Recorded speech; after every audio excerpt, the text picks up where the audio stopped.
Medium wave पर हम आकाशवाणी शिमला से बोल रहे हैं। आइए सुनते हैं आजादी का अमृत महोत्सव, हिमाचल प्रदेश में स्वतंत्रता आंदोलन का इतिहास।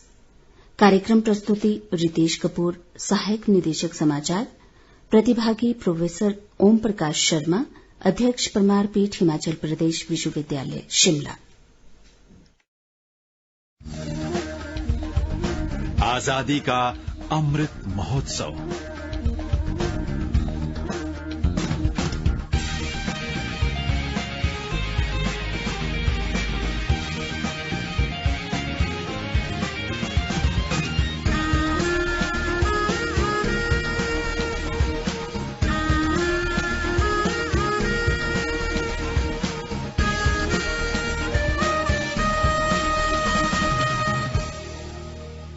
श्रोताओं नमस्कार, मैं रितेश कपूर, सहायक निदेशक समाचार, आप सभी का इस कार्यक्रम में स्वागत करता हूं। जैसा कि आप सभी जानते हैं कि हमारा भारत वर्ष इस वर्ष आजादी के 75वें वर्ष में प्रवेश करने जा रहा है और भारत के माननीय प्रधानमंत्री श्री नरेंद्र मोदी जी के आह्वान पर इस वर्ष आजादी के अमृत महोत्सव के रूप में हम मना रहे हैं। इसी के अंतर्गत हम अपने उन सभी महान स्वतंत्रता सेनानियों के बलिदान को समर्पित, जिसके फलस्वरूप हम आजादी प्राप्त कर पाए हैं, उन्हीं सभी वीरों को समर्पित इस विशेष कार्यक्रम में हम हिमाचल प्रदेश में स्वतंत्रता आंदोलन के इतिहास पर वार्ता कर रहे हैं। हमारे साथ स्टूडियोज में मौजूद हैं हिमाचल प्रदेश विश्वविद्यालय में परमार पीठ के अध्यक्ष प्रोफेसर ओम प्रकाश शर्मा जी। प्रोफेसर ओम प्रकाश शर्मा जी हिमाचल प्रदेश में स्वतंत्रता संग्राम का इतिहास विषय पर शोध कार्य भी कर चुके हैं। प्रोफेसर ओम प्रकाश शर्मा जी को हिमाचल गौरव सम्मान, हिमाचल कला संस्कृति भाषा अकादमी साहित्य सम्मान, परमार साहित्य सम्मान सहित अनेकों सम्मानों से अलंकृत किया गया है। प्रोफेसर ओम प्रकाश शर्मा जी ने हिमालय और हिमाचल प्रदेश पर 13 पुस्तकें प्रकाशित की है। हाल ही में आपकी हिमाचल लिपि माला पुस्तक भी प्रकाशित हुई है। हिमाचल प्रदेश में स्वतंत्रता आंदोलन के संपूर्ण इतिहास पर हम विभिन्न कालखंडों पर चर्चा शर्मा जी के साथ करेंगे। आज पहली कड़ी में हम 1857 की महान क्रांति के विभिन्न पक्षों पर हिमाचल प्रदेश के संदर्भ में इनसे चर्चा करेंगे। तो प्रोफेसर शर्मा जी, आपका बहुत बहुत स्वागत है हमारे स्टूडियो में। धन्यवाद। रितेश कपूर जी को हम बहुत अभिनंदन करते हैं। आज की जो कड़ी है इसमें हम सर्वप्रथम स्वराज 75 की जो अमृत महोत्सव समूचे भारतवर्ष में मनाया जा रहा है, इसका हम अभिनंदन भी करते हैं और श्रोताओं को बहुत बधाई भी देते हैं। आज की इस कड़ी में हम 1857 की महान क्रांति के संदर्भ में चर्चा करने वाले हैं। 15 अप्रैल 1948 को हिमाचल प्रदेश जब अस्तित्व में आता है, प्रश्न ये उठता है कि क्या हिमाचल प्रदेश में भी 1857 की महान क्रांति के संदर्भ में घटनाएं घटी थी या कितने स्वतंत्रता सेनानियों ने इसमें भाग लिया था और ये घटनाएं कहाँ कहाँ घटी, इस पर ही हम आज आपके समक्ष अपनी बात रखेंगे और कई महत्वपूर्ण जानकारियां साझा करने का प्रयास करेंगे। क्योंकि जब हम हिमाचल प्रदेश में स्वतंत्रता संग्राम का इतिहास ये पुस्तक का में शोध कार्य कर रहे थे तो कई महत्वपूर्ण जानकारियां इसमें थी जो हम आप सभी श्रोताओं को साझा करने का प्रयास करेंगे। जी शर्मा जी, यहाँ पर एक प्रश्न ये उठता है कि स्वतंत्रता संग्राम के आंदोलन में हिमाचल प्रदेश की भूमिका को हम किस प्रकार से उसका आंकलन करेंगे, जबकि हम ये जानते हैं कि हिमाचल प्रदेश तो स्वतंत्रता के बाद 15 अप्रैल 1948 में अस्तित्व में आया, तो हम किस प्रकार से इसका जो जुड़ाव वो 1857 की महान क्रांति से करेंगे। बहुत महत्वपूर्ण प्रश्न रितेश कपूर जी आपने किया।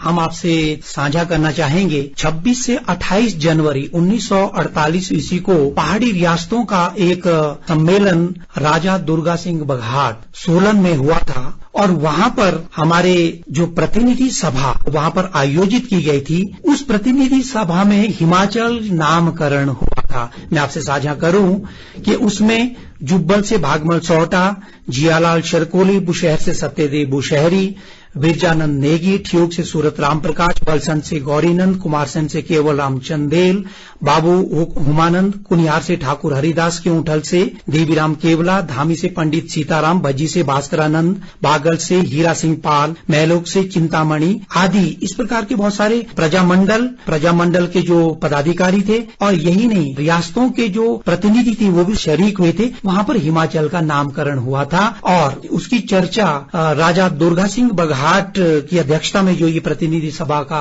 आयोजन वहाँ किया गया था, गंज बाजार में इसका हिमाचल नामकरण का जो है चर्चा के बाद वहाँ पर इसका डिक्लेरेशन हुआ था ये इसलिए हम आपसे कहना चाहते हैं कि 15 अप्रैल 1948 को तो सभी रियासतों को इकट्ठा करके जो हमने हिमाचल प्रांत का गठन किया था, परंतु हिमाचल नामकरण 26 से 28 वाली प्रतिनिधि सभा में हुआ था।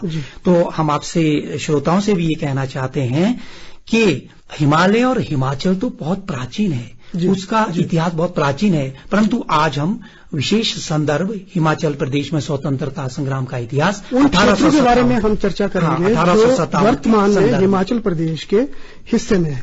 हाँ जी।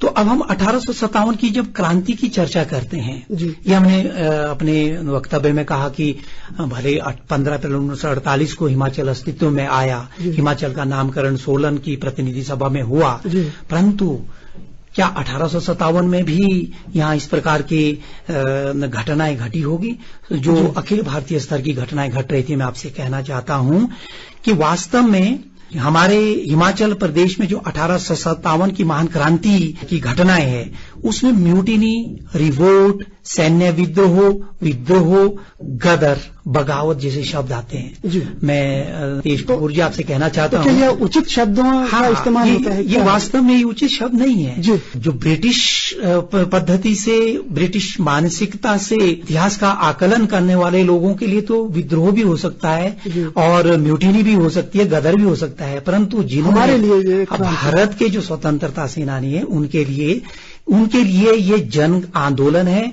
और महान क्रांति शब्द हम प्रयोग करें, ये उन स्वतंत्रता सेनानियों के लिए श्रद्धा सुमन होंगे, हमारी श्रद्धांजलि होगी, क्योंकि उन्होंने अंग्रेजों की गुलामी और राजगानों की दोहरी गुलामी से छुटकारा पाने के लिए इतना बड़ा आंदोलन खड़ा किया।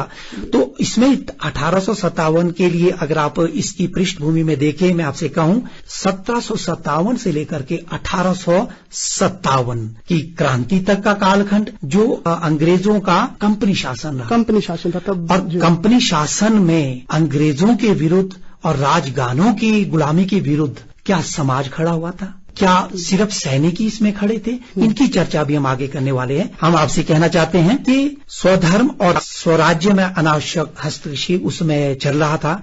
लॉर्ड डलहौजी की लैप्स की नीति, ये भी कारण था। भारतीय कृषकों से केवल मात्र ब्रिटिश उद्योगों के लिए फसलों को उगाने का जो नीति थी ब्रिटिशर्स की, वो भी कारण था। हिंदू संपत्ति कानून में परिवर्तन, ये भी कारण था। ईसाई मिशनरियों की बढ़ती गतिविधियां, ये भी बहुत बड़ा कारण था। भारत के मूल निवासियों के मान की नीति, ये भी कारण था। भारतीय जीवन पद्धति में अनावश्यक हस्तक्षेप, ये भी कारण था।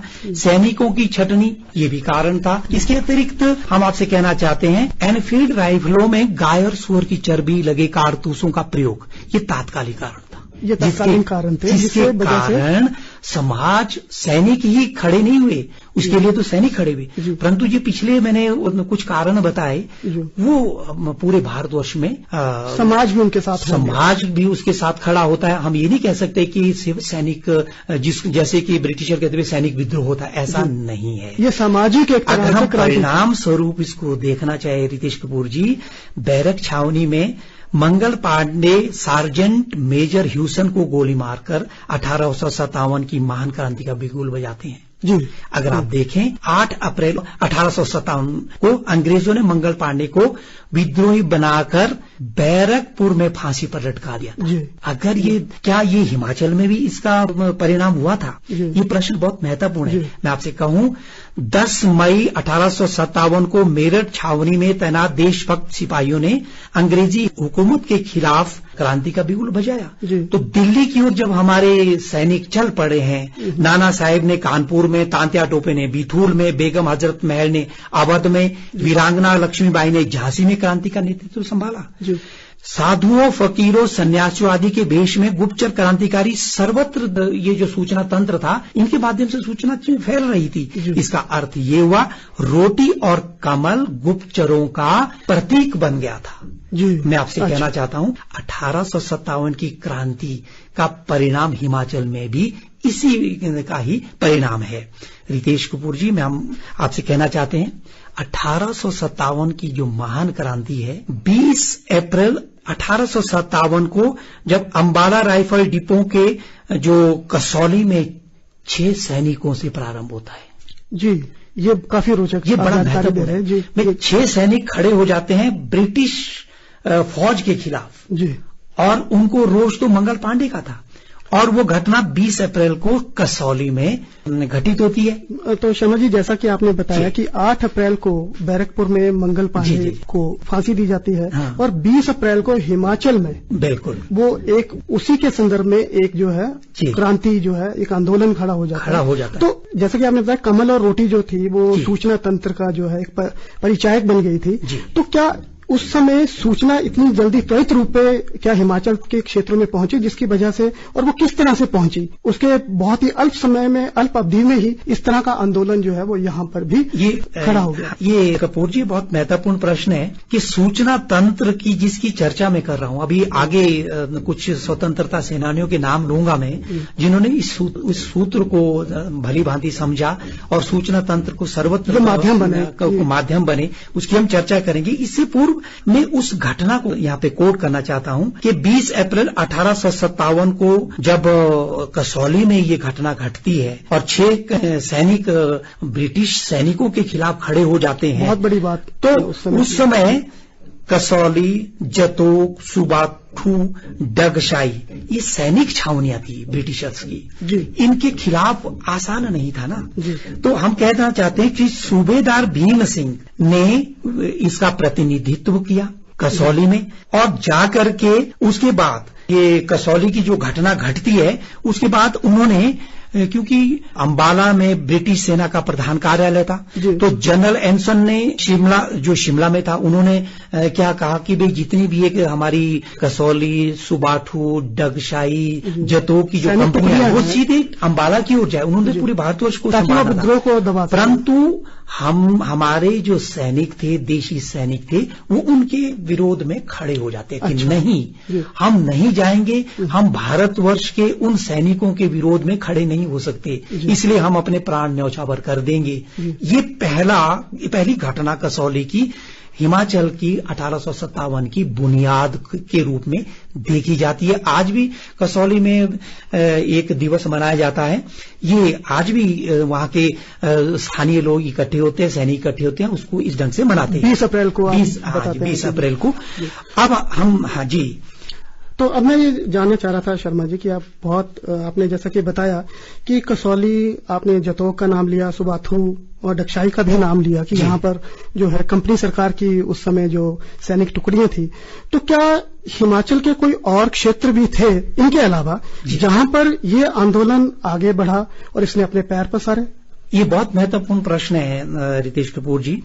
मैं आपसे कहना चाहता हूं, हम ये बात भली भांति समझ लें कि डगशाई, जतोक और सुबाथू आदि और कसौली, ये तो महत्वपूर्ण छावनियां थी ही थी। इसके अतिरिक्त नालागढ़, जहां पर हमारे पास जो ब्रिटिश का जो शस्त्रागार था, गोला बारूद वहां विद्यमान था, वहां पर यहां से शिमला से पूरी गारद लेकर के ब्रिटिश सेना वहां जाती है। परंतु मैं आपसे कहना चाहता हूं 600 के लगभग लोग इकट्ठे होकर के उन्होंने उन गोला बारूद को वहां से लूट लिया। अन्य लोग भी थे, और ये जो 600 की चर्चा हम कर रहे हैं कि जो नालागढ़ से संबंधित है, नालागढ़ में यद्यपि जो हमारा जिसको हम मलौन किला कहते हैं, पलासी का दुर्ग है, इसमें सैनिक दस्ते भी विराजमान थे। वहां पर भी यही जैसे कसौली में हुआ, जतोग में हुआ, और वैसा ही नालागढ़ में भी ये भाव था। यद्यपि कसौली से जतोग की ओर जब टुकड़ी देशी सैनिकों की चलती है, तो हरिपुर नामक स्थान पर वहां एक बड़ी झड़प होती है। उन्होंने वहां टेंट थे ब्रिटिश सेना के, उनको आग लगा दी थी। तो क्या कहते हैं, जो कसौली था, हमारे सूबेदार भीम सिंह, उन्होंने उसका प्रतिनिधित्व वहां किया, और साथ में दरोगा बुद्धि सिंह। भीम सिंह तो जतोग की ओर चल पड़े, परंतु दरोगा बुद्धि सिंह थे, उन्होंने कसौली को कंसोलिडेट किया, वहां अपने देशी सैनिकों को इकट्ठा किया। और उसके बाद देखिए, बड़ा महत्वपूर्ण मैं आपसे बताऊं कि दरोगा बुद्धि सिंह पहले स्वतंत्रता सेनानी है, जिन्होंने जब ब्रिटिश सैनिकों ने उनको पकड़ना प्रारंभ किया, तो उन्होंने अपने ही पिस्तौल से अपने आप को गोली मार दी थी। तो वो पहले दरोगा बुद्धि सिंह थे जिन्होंने अपने आप को इस माँ भारती के के लिए जो ना अपने प्राणों को न्यौछावर कर दिया था। अब हम इसके अतिरिक्त सिर्फ हम नालागढ़ ही नहीं कह सकते या सुबाथू या कसौली जतो इस तरह की स्थल ही नहीं कह सकते।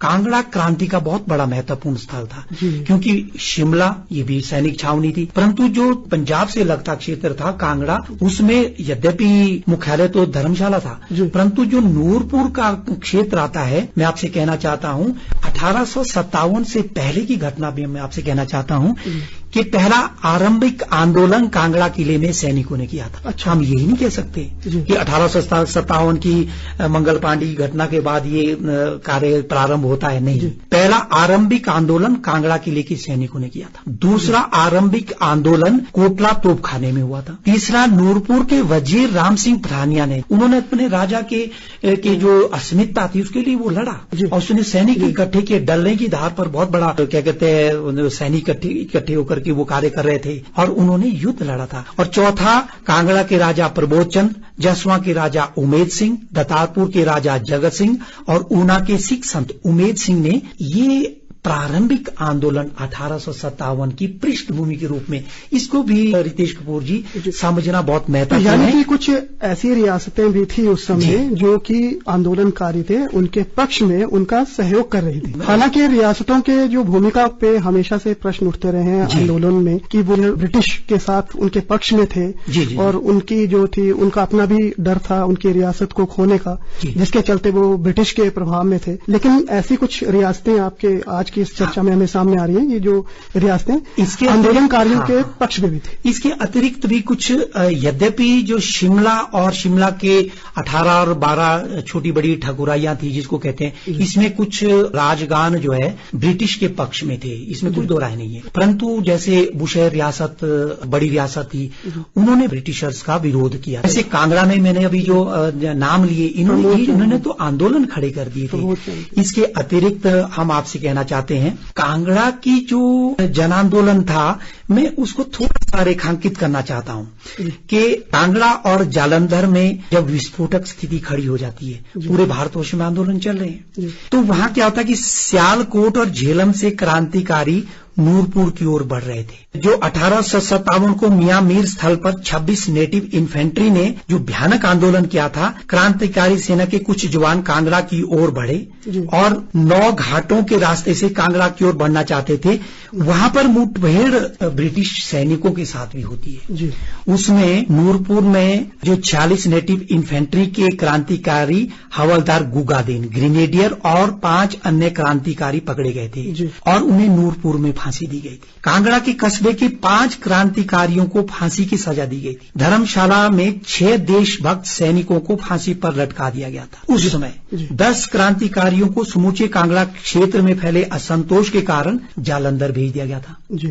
और यही नहीं कि 20 क्रांतिकारियों को फांसी की सजा इसलिए रोक दी गई क्योंकि ये फैल सकता था इस आंदोलन समूचे कांगड़ा क्षेत्र में, इसका प्रभाव जम्मू की ओर भी बढ़ सकता था। इनमें 120 के लगभग सैनिक और 80 के लगभग स्थानीय लोग थे। तो हम ये नहीं कह सकते कि ये सिर्फ सैनिक विद्रोह ही नहीं था, जिसको ब्रिटिश कहते भी विद्रोह था। ये विद्रोह नहीं था, ये जन क्रांति थी, जन आंदोलन थे, जिसको हम अगर इन प्रमाणों को संजोए तो धीरे धीरे बहुत सारी चीजें आगे आएगी। अच्छा प्रोफेसर शर्मा जी, जैसे कि आप बता भी रहे हैं कि इस तरह के आंदोलन हुए जिसमें सैनिक तो शामिल थे ही थे, साथ में सहयोगी के तौर पे समाज भी उनके साथ था। तो कोई भी आंदोलन होता है तो उसमें नेतृत्व की हमेशा से आवश्यकता होती है।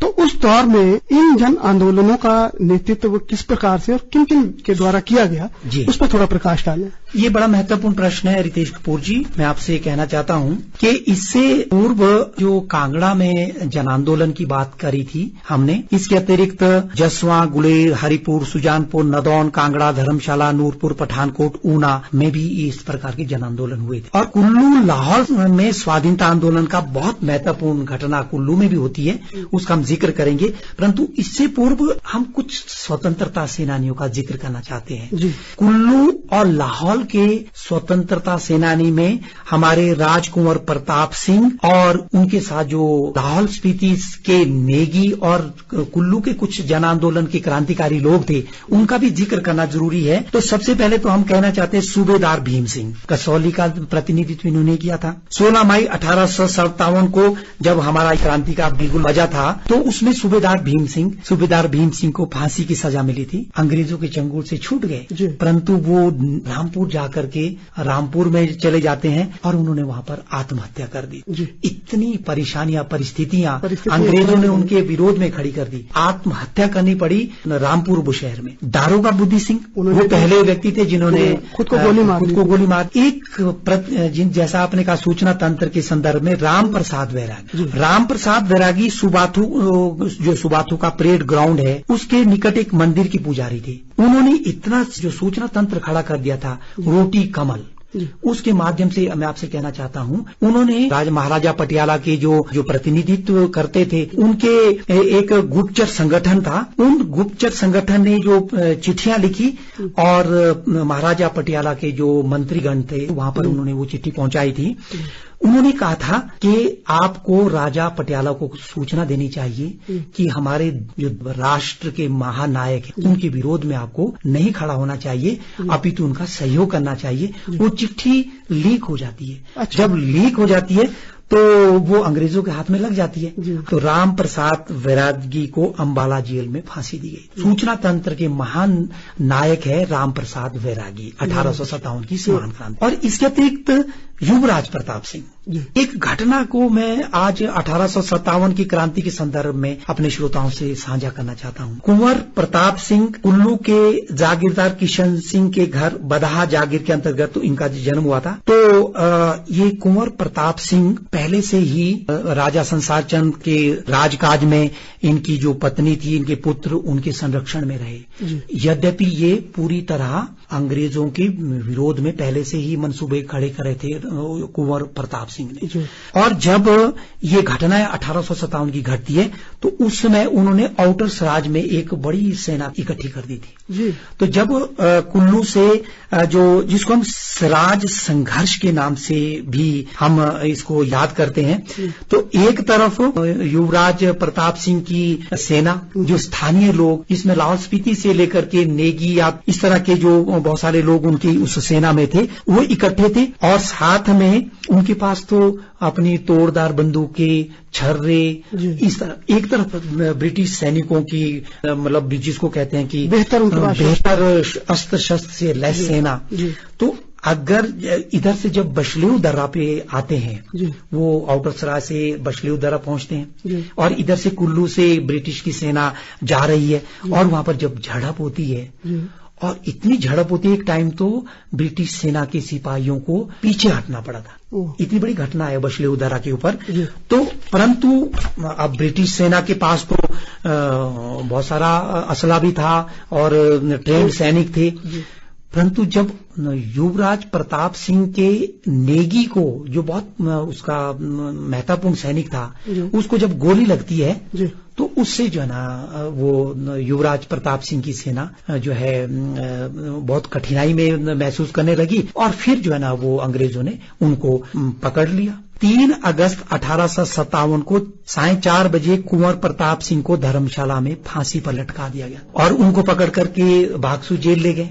बीर सिंह 1857 की महान क्रांति के सेना नायक थे, उनको भागसू जेल में बंदी बनाकर कैद किया गया और उन्हें भी मृत्यु दंड की सजा दी गई थी।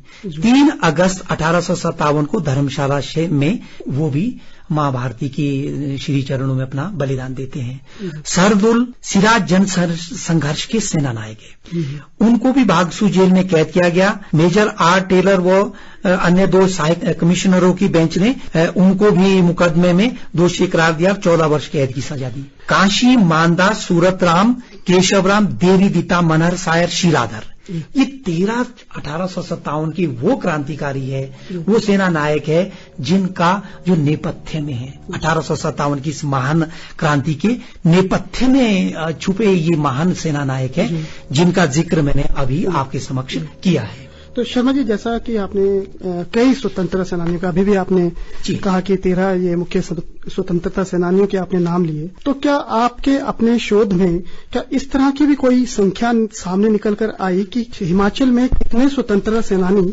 1857 की क्रांति में सक्रिय रहे और वो जिनका बलिदान हुआ इस क्रांति में? हाँ, बहुत महत्वपूर्ण है। जब हम ये जितने भी रिकॉर्ड्स हम नेशनल फाइल या स्टेट फाइल से हमने नेशनल आर्काइव दिल्ली से लाए थे, उसमें बहुत सारे जिक्र थे, परंतु प्रमाणिक दस्तावेज जब हम देखते हैं जिनका जिक्र किया, 13 स्वतंत्रता सेनानियों के नाम तो मैंने लिए अभी आपके सामने। 50 देशभक्त 1857 की क्रांति के महान नायक है जो फांसी के फंदे पर चढ़े। 30 देशभक्त ऐसे हैं 1857 की महान क्रांति के जिन्हें देश निकाला दिया गया। 500 लगभग ऐसे स्वतंत्रता सेनानी 1857 की इस महान क्रांति के नायक है जो विभिन्न जेलों में बंद रहे। ये बड़ा महत्वपूर्ण पक्ष है 1857 की इस महान क्रांति का। हम इसको छोटी क्रांति नहीं कह सकते, ये पहला स्वतंत्रता या स्वाधीनता आंदोलन का ये महायुद्ध था और महान क्रांति थी। इसको हम नमन करते हैं की बुनियाद जिसको जिन्होंने 1857 ही वो बुनियाद है जिसने अंग्रेजों की चूलें हिला दी थी। हिमाचल उसमें अग्रणी है। यही हमने अपने श्रोताओं को आज के इस वक्तव्य में चर्चा करनी थी। आपका बहुत बहुत धन्यवाद प्रोफेसर ओम प्रकाश शर्मा जी, आपने बहुत ही रोचक और ज्ञानवर्धक जानकारी हमारे श्रोताओं को उपलब्ध करवाई। आपसे हमारी ये वार्ता आगे भी जारी रहेगी और इसी विषय पर हम आगे 1857 के बाद 1920 तक के कालखंड में विभिन्न जन आंदोलनों पर चर्चा करेंगे। तब तक के लिए नमस्कार। आजादी का अमृत महोत्सव।